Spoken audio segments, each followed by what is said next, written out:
C'est vraiment improvisé, hein. Ça nous a pris comme ça, Alexandra et moi. On s'est dit, bah pourquoi pas. Je vous attends, j'ai hâte de savoir ce qu'on va échanger.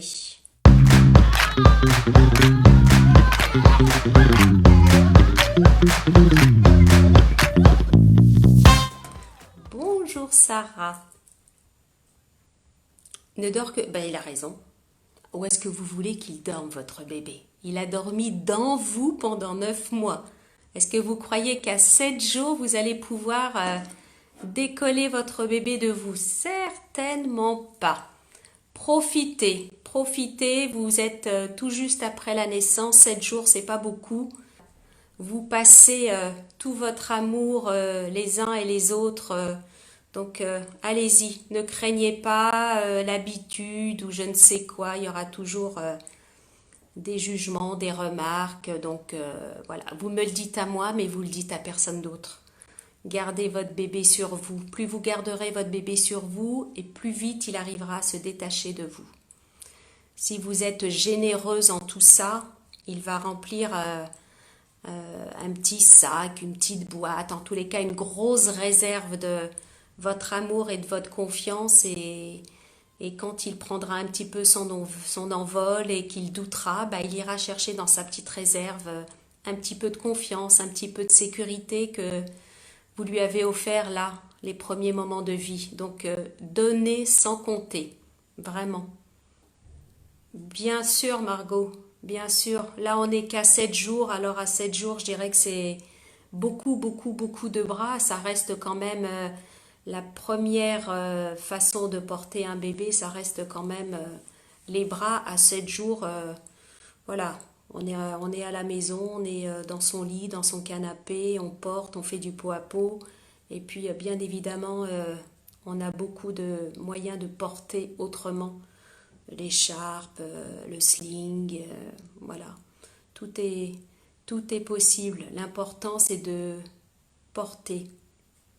Bien sûr que ça vaut pour le papa. Vraiment, la maman et le papa, les pots à pot, c'est maman, papa, personne d'autre. Et vos bras, c'est en priorité les vôtres. Et je dirais que les premiers jours, les premiers temps, c'est presque que les vôtres, hein. Vraiment, parce que ce petit-là qui est un peu perdu, il a juste besoin de retrouver des odeurs et des enveloppements du papa, de la maman, toute cette bienveillance. En principe, c'est les parents. Après ça, bien sûr, toute la tendresse et toute la bienveillance que peut recevoir un bébé, il y a jamais trop.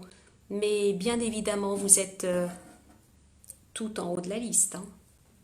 Tout en haut, hein. Donc, maman, papa, les bras, les pots à pot, les câlins, tout. Donner sans compter.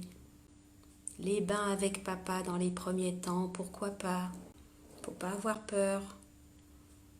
Allez-y aussi. On peut partager plein de choses, c'est pas juste des biberons et des couches. Inventer, improviser, expérimenter. Dois-je quand même essayer de le mettre dans son... Vous pouvez le tenter, hein. Il y a des fois, bien évidemment, parce que vous devez aussi prendre soin de vous. Il y a des fois où il ira vraiment sans aucun problème, et puis il y a des fois il voudra pas. Et voilà, c'est ni un caprice, ni il veut vous embêter, c'est rien du tout. Donc il y a des fois il ira tranquillement quand il se sent bien, qu'il se sent en sécurité. Vous allez le déposer dans son petit lit, un petit peu cocon, un petit peu rétréci en taille, vous l'entourez un petit peu, soit de serviettes, soit il y a plein de choses auxquelles vous pouvez penser. Ah, je suis contente de vous voir tous là.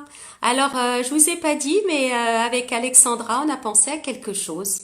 Et j'aimerais bien vous voir me parler comme vous me voyez parler. Donc, je vais partager une adresse mail. Et si vous êtes OK, ça me ferait très plaisir de recevoir des petites vidéos de vous. Vous me racontez une petite histoire, une petite anecdote de bébé, une petite anecdote de grossesse, peut-être un avis sur le livre que vous avez peut-être lu, me dire ce que vous en avez pensé, me raconter des petites choses. J'aurais vraiment, vraiment plaisir à regarder, à écouter.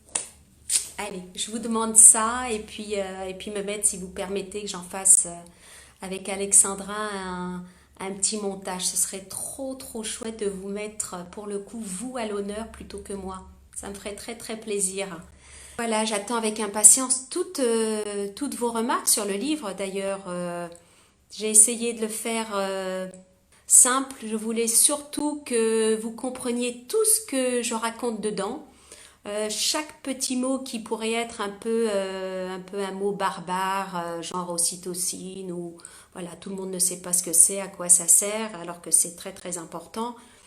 J'ai essayé avec Alexandra de vous expliquer le plus simplement possible. Je me suis vraiment mise à votre place en me disant, bah, si je suis nouvelle maman ou même maman tout court de 2 ou 3 enfants, bah, j'aimerais comprendre tout ce qu'on me raconte. J'aimerais lire quelque chose de rassurant, j'aimerais lire quelque chose de déculpabilisant. Pour l'instant, les retours sont pas mauvais. Allez, ils sont même plutôt bons. Plein de sujets. J'ai envie de vous parler de mon projet d'amour de cette école qui ouvre là dans...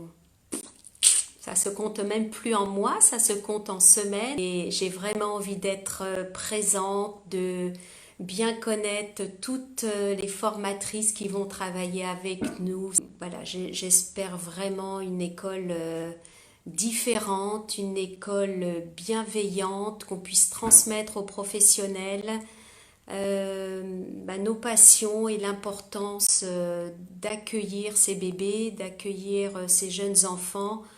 Euh, J'en suis persuadée, c'est vraiment la base de tout, la base pour avoir des enfants heureux, autonomes, indépendants, en sécurité, en confiance pour affronter la vie tout simplement, la vie, les petits coups durs à l'école, l'adolescence, l'âge adulte, l'âge de la maternité ou de la paternité. Tout se construit à ce moment-là, tout se construit dans la qualité de l'accueil de ce bébé. Dites-leur bienvenue à ces bébés quand ils arrivent, regardez-les là dans les yeux et dites-leur tout l'amour et tout le bonheur que vous avez à accueillir votre enfant. Ça paraît assez bateau, mais je vous assure qu'on se connecte à plein d'autres choses. Moi, je vois les salles de naissance, c'est plein de portables. On loupe, on est là, les yeux rivés sur le cadran, mais on pas sur les yeux du bébé. Je le vois dans les moments de soins où on filme. Je sais que les souvenirs sont importants. Ils sont d'abord importants dans nos têtes. Après, si on a quelques images, c'est bien, mais on loupe quand même beaucoup de choses en étant là, derrière notre portable, notre tablette. Il faut savoir un petit peu déconnecter et accueillir le moment présent. Sa mission première vraiment est d'essayer de toucher les professionnels, voilà, les aider un petit peu à réfléchir sur leurs pratiques. Elles font très bien. J'ai fait bien dans mes débuts. Et juste se poser un instant, arriver dans notre école, poser un peu nos acquis et se dire est-ce qu'on peut faire autrement? Je vais juste ouvrir une discussion, ouvrir un débat, partager nos expériences parce que j'apprends aussi beaucoup des autres professionnels, partager nos expériences et réfléchir ensemble et trouver des solutions. Donc c'est la première mission de cette école et puis la deuxième est de sortir un peu les parents de leur isolement, les mamans aussi, parce que les 11 jours de congé de paternité sont passés. Et puis on se retrouve seul à la maison de nouveau avec le bébé. Donc j'aimerais essayer de faire se rencontrer quelques parents le temps d'un petit déjeuner, un brunch. Vous arrivez avec votre petit bébé en écharpe, dans les bras, comme vous voulez. Et puis vous venez partager un petit moment avec nous. Il y aura des intervenants, des mamans aussi qui ont vécu des choses particulières, qui viendront nous raconter. Vous allez partager avec elles et avec eux. Il y aura de temps en temps peut-être un pédiatre. Voilà, on essayera de faire de ces moments par an un moment riche en échange et en partage.